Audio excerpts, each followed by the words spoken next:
नमस्कार, मैं रवीश कुमार। ईरान ने इसराइल पर हमला क्या किया कि एक झटके में ट्रंप की भाषा ही बदल गई। ट्रंप को लगा कि धमकी देने से ईरान कदम खींच लेगा, अपने परमाणु ठिकाने पर हमले को सहन कर जाएगा और सेना के चोटी के कमांडरों और न्यूक्लियर साइंटिस्ट की हत्या पर चुप रह जाएगा। CNN ने रिपोर्ट किया है कि ईरान के हमले को देखते हुए इसराइल के प्रधानमंत्री नेतन्याहू और रक्षा मंत्री कात्ज बंकर में चले गए हैं। इसराइल ने ईरान पर हमला कर उसके सैनिक नेतृत्व को खत्म कर दिया, लेकिन इसके बाद भी उसी दिन ईरान ने जिस तरह से हमला किया है कम भयावह नहीं। भले ही ईरान की वायुसेना मजबूत नहीं मानी जाती है, लेकिन ईरान ने अपने इरादों से इसराइल को डरा तो दिया ही होगा। ईरानी मीडिया में दावा किया जा रहा है कि इसराइल के 2 लड़ाकू F-35 विमान मार गिराए गए हैं और एक महिला पायलट को भी हिरासत में लिया गया है। देखना होगा कि इस खबर की सच्चाई इस लड़ाई को कैसे प्रभावित करती है। इसराइल ने इन खबरों को नकार दिया है। ईरान के साथ इस इलाके में कोई नजर नहीं आता, लेकिन इसराइल के साथ दुनिया की सारी शक्तियां खड़ी हैं। खुद ट्रंप ने कहा है कि दुनिया में सबसे खतरनाक हथियार अमेरिका बनाता है और इसराइल के पास उसके काफी सारे हथियार हैं, चलाना भी जानता है। ईरान भी यही कहता है कि इसराइल अपने दम पर नहीं, अमेरिका के दम पर खड़ा है। ईरान के सामने उसके भविष्य का सवाल है। वह बचेगा तो क्या इसराइल का गुलाम बनने के लिए, या मिटेगा तो अपनी आजादी की रक्षा के लिए। हर कोई मानता है कि ईरान इसराइल की बराबरी नहीं कर सकता, लेकिन 13 जून की रात ईरान इसराइल पर भारी पड़ता नजर आया। लेकिन अपने अस्तित्व के मिट जाने के खतरे के बीच ईरान ने जिस तरह से हमला किया है, इस युद्ध को वीडियो गेम समझकर देखने वालों को अपने हौसले से दहशत में उसने डाल दिया है। ईरान के इस्लामिक रेवोल्यूशनरी गार्ड कोर ने कहा है कि इसराइल के बर्बर शासन के हमले में कई वरिष्ठ सैन्य अधिकारियों, वैज्ञानिकों, नागरिकों और निहत्थे बच्चों की मौत हो गई। उस हमले के जवाब में हमने इसराइल के खिलाफ एक आक्रामक और सटीक जवाबी हमला किया है। ऑपरेशन ट्रू प्रॉमिस 3 के तहत दर्जनों ठिकानों पर हमले किए गए। इनमें सैन्य ठिकाने और एयरबेस भी शामिल हैं। इसराइल के हमले का नाम ऑपरेशन लायन रखा गया है। इन तस्वीरों की रनिंग कमेंट्री से आप जिंदगी की बसावट को मलबे में बदलते देख रहे होंगे, मिसाइलें आती हुई गिरती हुई देख रहे होंगे, लेकिन इन तस्वीरों में दुनिया के ग्लोबल नेताओं की दोहरी चाल को भी देखिए कि कैसे युद्ध को आत्मरक्षा का नाम देकर इसराइल 2 साल से हमला किए जा रहा है। ईरान ने इसराइल की रक्षा कवच को इस बार भी भेद दिया। इस पर बात हो सकती है कि क्या ईरान लंबे समय के लिए इसराइल पर हमला कर सकेगा, लेकिन अपने चोटी के कमांडरों की हत्या के बाद उसके पास इस युद्ध के अलावा क्या बचा था। ईरान ने इसराइल पर हमला कर अगर किसी को एक्सपोज किया है तो अमेरिका के राष्ट्रपति ट्रंप को, उनके साथ साथ फ्रांस के राष्ट्रपति मैक्रो भी एक्सपोज हो गए हैं। 30 मई को सिंगापुर में शांग्रीला डायलॉग में फ्रांस के राष्ट्रपति ने कहा कि अगर हम यह मान लें कि इसराइल को कुछ भी करने का अधिकार है, तो बाकी दुनिया के सामने हमारी कोई साख नहीं रह जाएगी। मैक्रो ने कहा कि दुनिया में अलग अलग जगहों पर मैं देख रहा हूं कि लोगों को लगने लगा है कि अमेरिका और यूरोप इसराइल को फ्री पास दे रहे हैं, यानी कुछ भी करने की छूट देते हैं। इस भाषण में मैक्रो ने 12 बार कहा कि पश्चिम को अपने दोहरेपन से बाहर आना चाहिए, लेकिन जैसे ही इसराइल ने ईरान पर हमला किया, मैक्रो अपनी यह बात भूल गए और इसराइल की आत्मरक्षा की बात करने लगे। अब बयान दे रहे हैं। फ्रांस ने ईरान के परमाणु कार्यक्रम की बार बार निंदा की है और इस दिशा में सारे कूटनीतिक कदम भी उठाए हैं। इस संदर्भ में फ्रांस इसराइल की आत्मरक्षा के अधिकार के साथ खड़ा है। इलाके में स्थिरता को खतरा ना पहुंचे, इसलिए मैं सभी पक्षों से संयम की अपील करता हूं और टकराव कम करने की बात करता हूं। हम मानते हैं कि युद्ध विराम होना चाहिए। एक फिलिस्तीनी स्टेट को स्वीकार्यता के लिए हमें बहुत मेहनत करनी होगी। अखबारों में इन्हीं ग्लोबल लीडर को हीरो की तरह दिखाया जाता है और आपके भीतर चाहत पैदा की जाती है कि आपके मोहल्ले का नेता भी इनकी तरह का ग्लोबल हो जाए। अब आइए राष्ट्रपति ट्रंप की बात करते हैं। अमेरिका ने पहले कहा, इसराइल ने एक तरफा फैसला किया, ईरान पर हमला कर दिया। फ्रांस ने 30 मई को कहा, इसराइल को फ्री पास नहीं दे सकते, लेकिन जब इसराइल ने फ्री पास लेते हुए ईरान पर हमला किया, तब फ्रांसी पलट गया। अमेरिका मुकरने का नाटक करने लगा। अब तो इस नाटक से भी पर्दा उठ गया है। अमेरिका का एक अखबार है न्यूयॉर्क पोस्ट, इसकी हेडलाइन देखिए। ट्रंप ने इस अखबार से कहा है कि उन्हें तारीख भी मालूम थी कि इसराइल कब हमला करेगा। उन्होंने कहा है कि मुझे पता था कि अगर ईरान जल्द ही इस डील के लिए नहीं माना तो इसराइल हमला कर देगा। मुझे तारीख पता थी क्योंकि मुझे सब कुछ पता होता है। मैंने उन्हें 60 दिन दिए, आज 61वां दिन है। नेतन्याहू ने भी कहा कि अमेरिका को पहले ही हमले की जानकारी दे दी गई थी। तो क्या ट्रंप को पता था कि ईरान के जिन प्रतिनिधियों से अमेरिका डील की बात कर रहा है उनकी हत्या की जाने वाली है? जब तारीख का पता था तब सारा प्लान भी पता होगा। इस इंटरव्यू में ट्रंप ने दावा किया है कि उन्हें सब पता था। क्या ट्रंप को यह भी पता था कि इसराइल उनकी ही डील पर पानी फेरने वाला है और वे देखते रहेंगे? तब ट्रंप ने डील के नाम पर 5 दौर की बातचीत क्यों की? ट्रंप ने फिर क्यों अपने बयान में कहा कि डील में शामिल सारे कट्टरपंथी मार दिए गए हैं? इसकी भी परवाह नहीं की कि दुनिया उनके ही इस बयान को दोबारा पढ़ सकती है जिसमें वे कह रहे हैं कि ईरान के कुछ कट्टरपंथियों ने बहादुरी से बोला, लेकिन उन्हें नहीं पता था क्या होने वाला है। वे सभी अब मारे जा चुके हैं और यह स्थिति आगे और बिगड़ने वाली है। पहले ही बहुत सी मौतों और बहुत सी तबाही हो चुकी है, मगर अभी भी वक्त है कि इस नरसंहार को रोका जा सके। आने वाले हमले पहले ही प्लान किए जा चुके हैं और इससे भी ज्यादा खतरनाक होंगे। ट्रंप के बयान दोधारी तलवार की तरह हैं। इसराइल के हमले की निंदा नहीं करते, विनाश और मृत्यु की बात करते हैं और इसराइल हमला ना करे इसकी जिम्मेदारी ईरान पर डाल देते हैं। मतलब इसराइल को नहीं रोक सकते, उसे कोई चांस नहीं दिया जा रहा, बस ईरान पर हमला हो रहा है, ईरान को डील करने का चांस दिया जा रहा है। अमेरिका का एक चैनल है ABC, इससे राष्ट्रपति ट्रंप ने कहा है कि ईरान पर इसराइल का हमला एक्सेलेंट था, आगे बहुत से हमले होने वाले हैं। कोई हमला एक्सेलेंट कैसे हो सकता है? साफ है कि अमेरिका इसराइल के साथ है। वो इसराइल के हमले की निंदा नहीं कर रहा है, बल्कि हमले को एक्सेलेंट बता रहा है।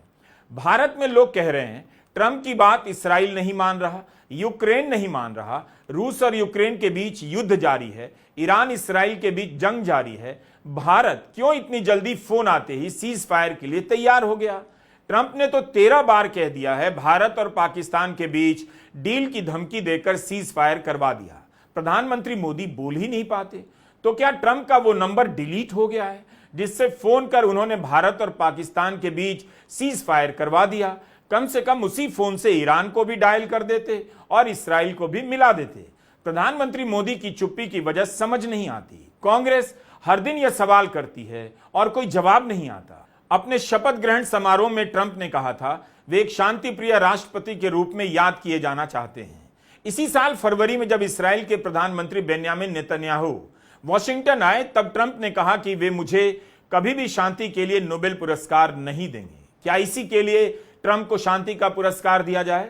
वैसे शांति पुरस्कार तो ओबामा को भी दिया गया, जिनके कार्यकाल में अमेरिका ने न जाने कितने देशों पर हमला किया।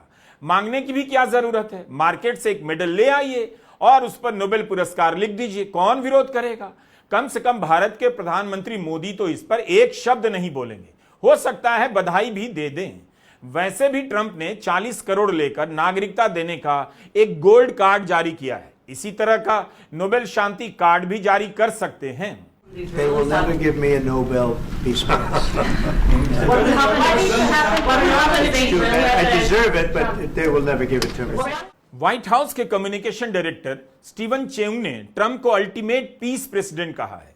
यही समझ आ रहा है कि अब के नेताओं ने उस भाषा में महारत हासिल कर ली है जिसमें युद्ध के बदले शांति, हत्या के बदले इंसानियत और तबाही के बदले विकास का इस्तेमाल होने लगा है। शांति पुरस्कार चाहिए, लेकिन ट्रंप इसराइल की निंदा तक नहीं कर पाते। इन सब की भाषा को आप ध्यान से सुना कीजिए। क्या यह खतरनाक नहीं लगता कि अमेरिका के राष्ट्रपति बयान बदल बदल कर इसराइल का बचाव ही कर रहे हैं? ईरान परमाणु डील के लिए तैयार था, फिर ट्रंप ने अपने बयान में क्यों कहा डील का विरोध करने वाले सारे कट्टरपंथी मारे गए? जिस टीम के साथ डील हो रही थी उसके मारे जाने की निंदा भी नहीं की ट्रंप ने। NBC अमेरिका का बड़ा न्यूज चैनल है। इस चैनल से ईरान के सुप्रीम लीडर खामेनेई के सलाहकार अली शमखानी ने 2 हफ्ता पहले कहा कि ईरान अमेरिका से डील चाहता है। यह भी कहा कि अमेरिका के साथ बेहतर रिश्ते बना सकते हैं। इस इंटरव्यू में शमखानी कह रहे हैं कि अगर ईरान से आर्थिक प्रतिबंध हटा दिए जाते हैं तो ईरान कभी परमाणु बम नहीं बनाएगा अपनी यूरेनियम स्टॉकपाइल कम कर देगा और सिर्फ नागरिकों के लिए इस्तेमाल किया जा सके उतने लेवल तक ही परमाणु यंत्र तैयार करेगा। यह भी कहा था कि अपने प्रोग्राम के निरीक्षण के लिए जांचकर्ताओं को आने देगा। जब एनबीसी ने उनसे पूछा कि अगर ये शर्तें आज मान ली गईं तो क्या ईरान आज ही डील पर दस्तखत कर देगा, इस पर शमखानी ने कहा था हां कर देगा। ईरान में परमाणु डील पर बयान देने के लिए बहुत कम लोग अधिकृत थे। अली शमखानी उनमें से एक थे। 13 जून के हमले में उनकी हत्या कर दी गई। ट्रंप ने न्यूयॉर्क पोस्ट से कहा, मुझे पता था अगर ईरान जल्दी डील के लिए राजी नहीं हुआ तो हमला होगा। छठे दौर की बहस से 2 दिन पहले हमला होता है। जो परमाणु संधि होने वाली थी या हो सकती थी उसमें ईरान के परमाणु प्रोग्राम को सीमित करने का प्रस्ताव था। ईरान अपनी तरफ से इस बात को लेकर सहमत नजर आने लगा था कि हम परमाणु हथियार नहीं बनाएंगे, मगर परमाणु शक्तियों का इस्तेमाल नागरिक सुविधाओं के लिए करेंगे। इसराइल ने हमला करके एक तरह से फिर से ईरान को बातचीत की मेज से पीछे धकेल दिया। लोग लिख रहे हैं कि इससे बेहतर ईरान को उत्तर कोरिया की तरह परमाणु बम बना लेना चाहिए था। इसराइल का हमला ईरान के लिए 40 साल का सबसे भयानक हमला था। 200 लड़ाकू विमानों ने 100 से अधिक ठिकानों पर हमले किए। ईरान के सैन्य अधिकारियों के अलावा आम नागरिकों की मौतें भी हुई हैं। कौन है जो यह दोहरा खेल खेल रहा है? फ्रांस के राष्ट्रपति मैक्रो ने कहा कि इसी दोहरेपन के कारण पश्चिम के देशों की साख नहीं रह जाएगी। दरअसल इन नेताओं को किसी भी साख की चिंता नहीं।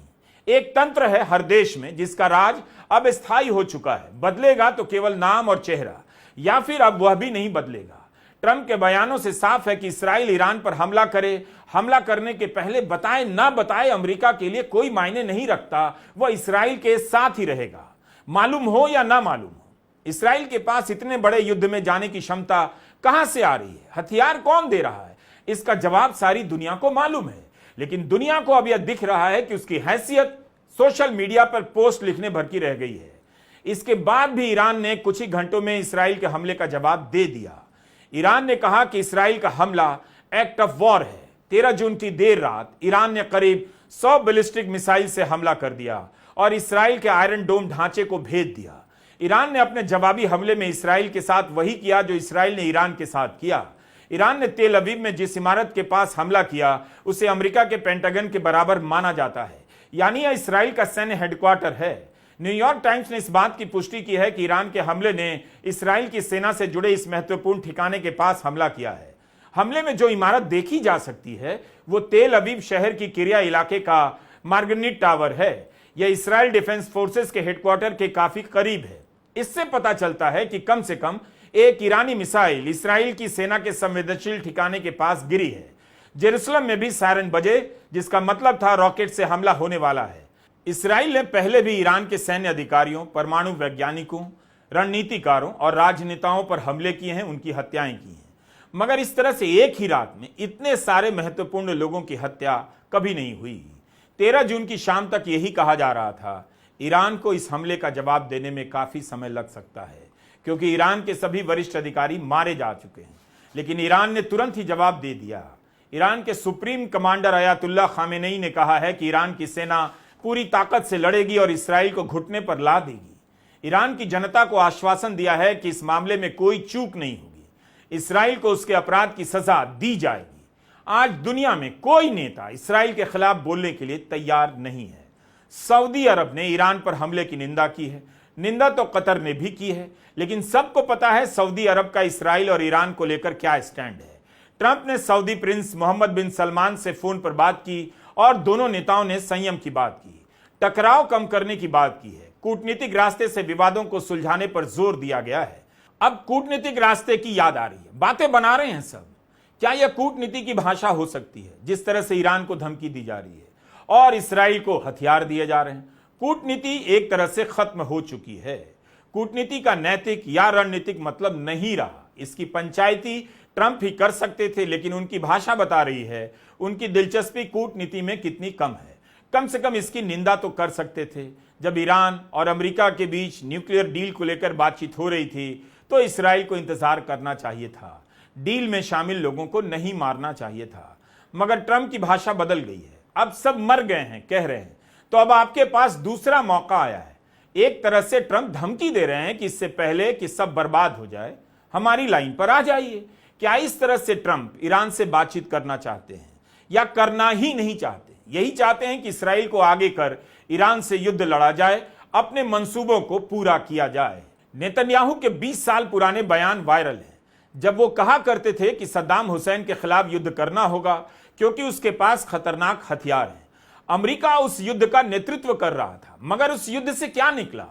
रासायनिक हथियार होने की बात तो एकदम झूठ निकली।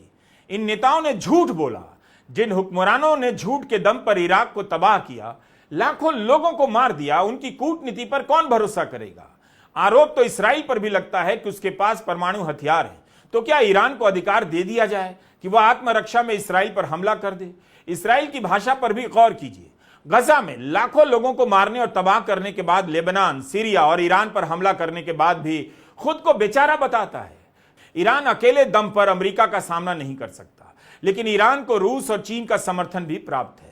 चीन ने इसराइल के हमले की निंदा की है, पुतिन ने ईरान के राष्ट्रपति से फोन पर बात की है और इसराइल के हमले की निंदा की है। भारत और पाकिस्तान के बीच ऑपरेशन सिंदूर के दौरान कितनी जल्दी खबरें आ गई कि तुर्की ने पाकिस्तान को ड्रोन दिया, चीन ने पाकिस्तान को अपना फाइटर विमान J-10 दिया। क्या चीन ने अपने फाइटर प्लेन ईरान को दिए हैं? ईरान के हमले के बाद इस तरह की खबरें अभी नहीं दिखी। हो सकता है हमारी नजर ना पड़ी हो, लेकिन अगर चीन साथ है तो रक्षा जानकार क्यों नहीं बता रहे कि 13 जून की रात ईरान ने जो मिसाइलें दागी हैं उसे ईरान ने विकसित किया है या चीन ने भेजा है? ईरान ने खुद दशकों तक अपनी सैन्य शक्तियों पर काम किया, मगर इस बार क्यों चूक गया, उस पर भी न्यूयॉर्क टाइम्स में एक विश्लेषण छपा है। न्यूयॉर्क टाइम्स की पत्रकार फरनाज फासिही ने एक रिपोर्ट लिखी है। इसमें बताया है कि ईरान के वरिष्ठ अधिकारी और नेता एक हफ्ते से भी ज्यादा समय से तैयारी कर रहे थे कि अगर अमेरिका के साथ परमाणु बातचीत फेल हो गई तो इसराइल हमला करेगा, मगर उन्हें उम्मीद नहीं थी कि बातचीत के छठे दौर से पहले ही इसराइल हमला कर देगा। सूत्रों ने न्यूयॉर्क टाइम्स को बताया कि ईरान के सुरक्षा विभाग ने ऐसी खबरों को इसराइल का प्रोपेगेंडा मानकर खारिज कर दिया कि परमाणु डील के लिए दबाव बनाने के इरादे से ईरान पर हमला किया जा सकता है। इसी लापरवाही के कारण जो सुरक्षा इंतजाम किए गए थे उन्हें नजरअंदाज कर दिया गया।